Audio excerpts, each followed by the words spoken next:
ગાગરીનનો જન્મ 9 માર્ચ 1934ના રોજ થયો. તેઓ અવકાશમાં જનાર પ્રથમ માનવી હતા.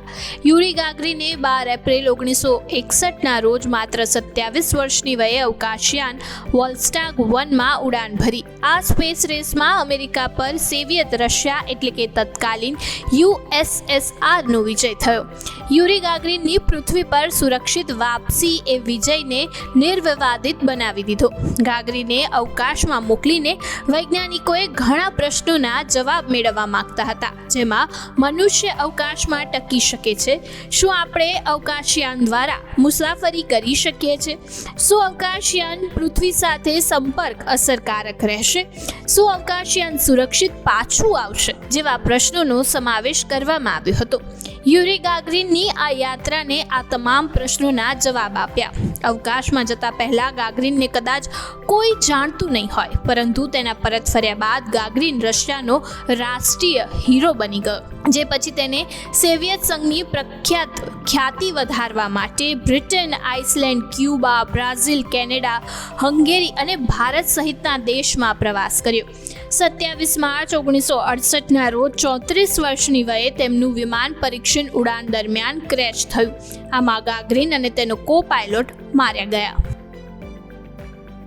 9 માર્ચ 2021ના રોજ વડાપ્રધાન નરેન્દ્ર મોદી અને બાંગ્લાદેશના વડાપ્રધાન શેખ હસીનાએ વિડીયો કોન્ફરન્સ દ્વારા મૈત્રી સેતુનું ઉદ્ઘાટન કર્યું. મૈત્રી સેતુ ફેની નદી પર બનાવેલ છે, જે ત્રિપુરા અને બાંગ્લાદેશમાં ભારતીય સરહદની વચ્ચે વહે છે.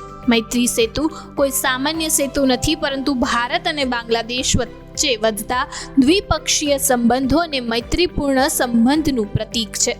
તે 133 કરોડના ખર્ચે બનાવવામાં આવ્યું છે અને આ 1.9 કિલોમીટર લાંબો પુલ ભારતના સબરૂમને બાંગ્લાદેશના રામગઢ સાથે જોડે છે.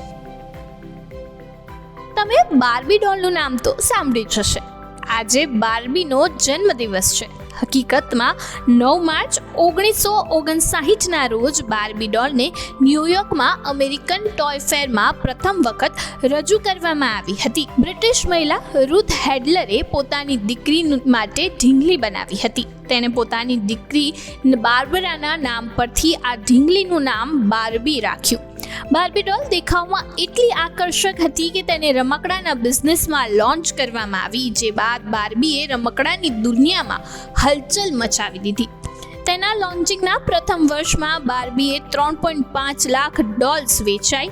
બાર્બી એ પહેલી ઢીંગલી હતી જેમાં સામાન્ય છોકરીઓએ તેના જેવી દેખાવા માટે ખાવા પીવાનું છોડી દીધું. છોકરીઓએ કોઈ પણ રીતે બાર્બી જેવી દેખાવા માંગતી હતી. સામાન્ય યુવતીઓમાં એવો ક્રેઝ જોઈને મેડિકલ સંસ્થાનોએ તેના પર રિસર્ચ શરૂ કર્યું અને કહ્યું કે બાર્બી ડોલની આકૃતિ ખૂબ જ અવાસ્તવિક છે. છોકરીઓએ આનું પાલન ન કરવું જોઈએ. એક રિપોર્ટ અનુસાર દુનિયાભરમાં અત્યાર સુધી 100 કરોડ બાર્બી ડોલ્સ વેચાઈ ચૂકી છે. સાથે જ બાર્બી પર 41 એનિમેશન ફિલ્મ પણ બનાવવામાં આવી છે. 2023માં એક નોન એનિમેશન ફિલ્મ પણ રિલીઝ થઈ હતી, જેમાં હોલિવૂડની અભિનેત્રીને બાર્બીની ભૂમિકા આપવામાં આવી હતી. બાર્બી વિશ્વની એકમાત્ર એવી ઢીંગલી છે જેના કપડાં વિશ્વભરની પ્રખ્યાત ફેશન કંપનીઓ ડિઝાઇન કરે છે.